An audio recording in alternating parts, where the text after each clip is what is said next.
So weight for the below is essentially how far away. It's kind of the reverse weight.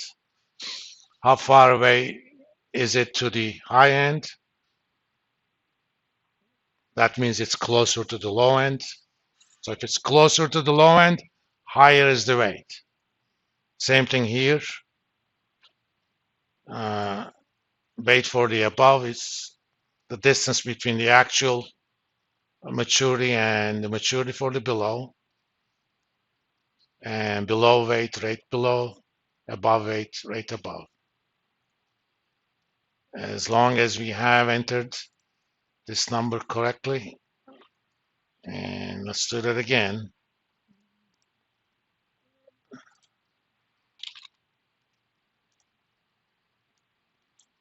That's our actual month. That's month below, rate below, month above, rate above.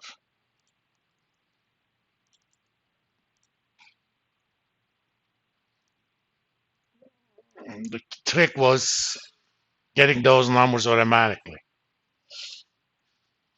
These kinds of skills are going to be very useful for you. In a lot of times, you're going to have kind of sample points, but you want to be able to interpolate stuff. Well, this is a very neat way of doing it. And in order for me to interpolate, I need, remember, I'm interpolating, think of it this way, not think of it.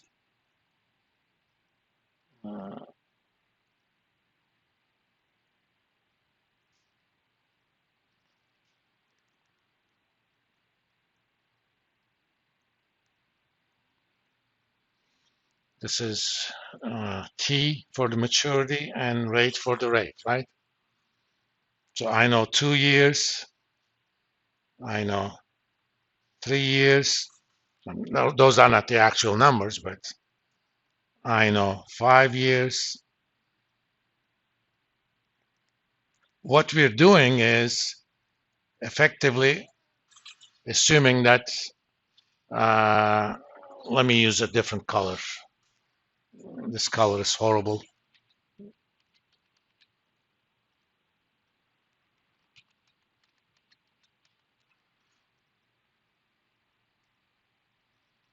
Let's use white. Okay.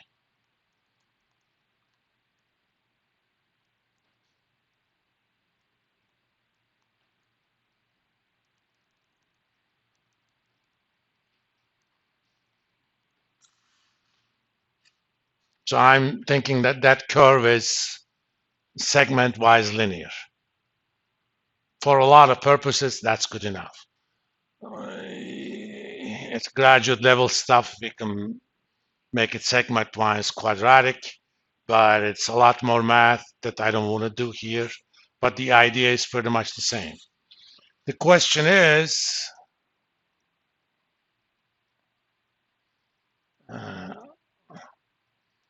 suppose I'm going to find out what that point is, okay?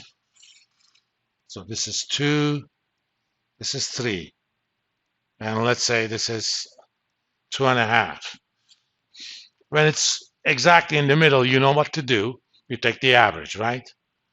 But if it's a quarter to one side, 3/4 to the other side, you want to have the yield for the low end 3 times have more weight than yield on the high end because you're closer to the low. At 275, we would make the reverse. This macro that we did essentially solves that equation, all right? So it figures out, think of a linear line that fits both 2 and 3. It's going to be a plus bx, right? And if you know a and b, you can figure out what the y should be if I give you x. That's what linear interpolation is. So we're basically guesstimating that's what it should be. And if I, let me see, graph this, it should be a segment-wise linear function. As you can see, it is.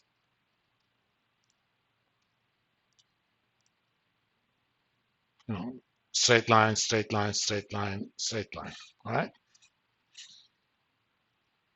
For a lot of purposes, that's good enough. But for much higher purposes, you probably want to kind of fit a continuous curve to that. That's a different issue. All right. So this is our T-bill curve.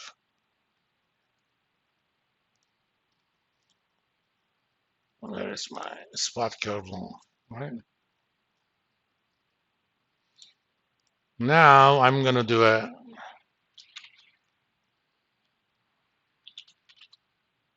three-month forward curve, or let's do this, months. Oh, since I did the interpolation for 3 months, 3-month forward curve.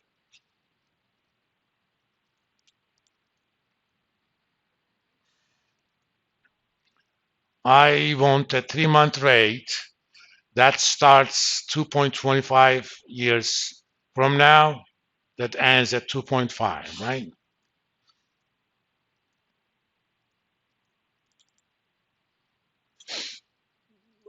Okay, let's actually do this months.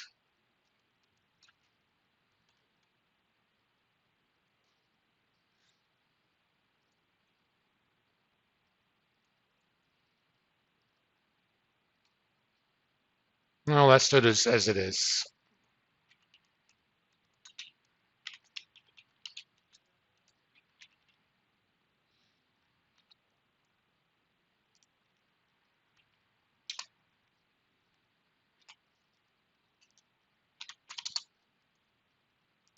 Not 4, I'm sorry, 12.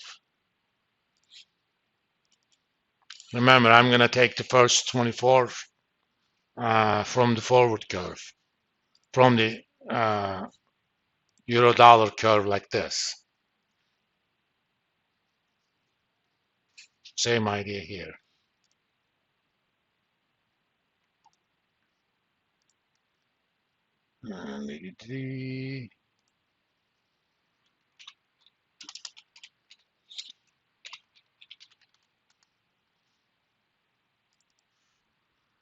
The only thing we need to know is how to calculate the forward rate given the spot rates. I think we covered that before, but it's been a while. Let's go over it again.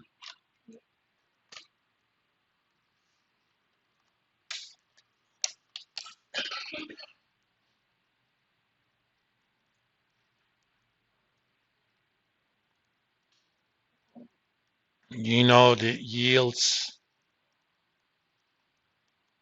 for starting and ending of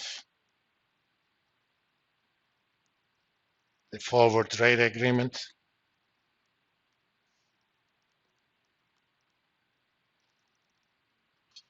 So let's call it rate for T and rate for T plus L.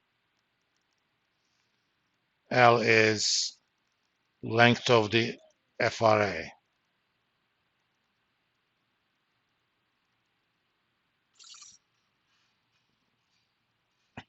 The equation, okay, let me make that white again. Pink doesn't look that good. The arbitrage equation basically says, okay, I have two ways to do forward, right? Using the rate forward. total interest paid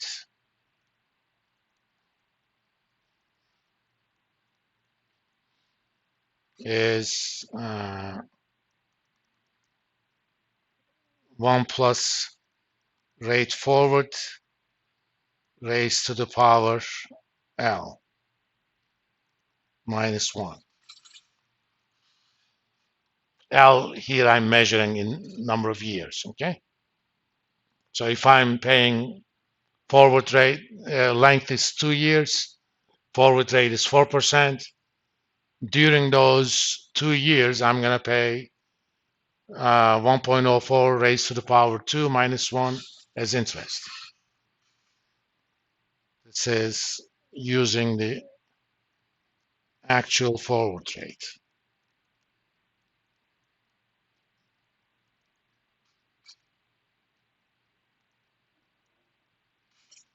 So the agreement is I'm gonna buy $1 T years from now, and I'm gonna hold that loan for L years, and I'm gonna repay after T plus L. That part is easy. The alternative,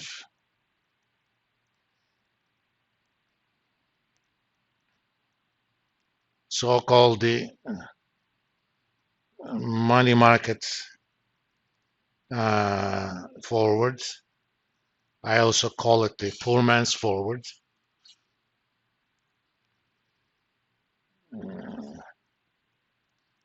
Suppose the forward market wasn't available and I needed $1 million 5 years from now for an additional 2 years. And by law, there was no forward market. How am I going to make sure that I actually have that $1 million 5 years from now? I'm going to actually borrow some amount for 7 years. Assume T is 5, L is 2. At the 7-year rate,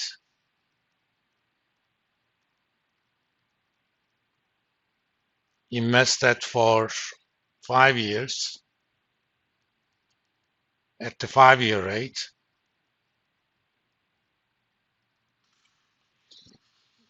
I'm going to borrow a certain amount such that if I invest it for 5 years at the 5-year rate, it's going to be exactly $1 million in 5 years, because that's what I need in 5 years. Then I'm going to keep that money because I'm going to use it somewhere, presumably, and I'm going to repay that 7-year loan at the end. So that means borrow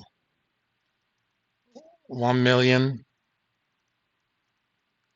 divided by 1 plus the 5-year rate in this case, raised to the power 5. If I borrow that much and invest it at the 5-year rate, it's going to be $1 million. I'm basically borrowing the present value of $1 million that I'm going to get in 5 years, right?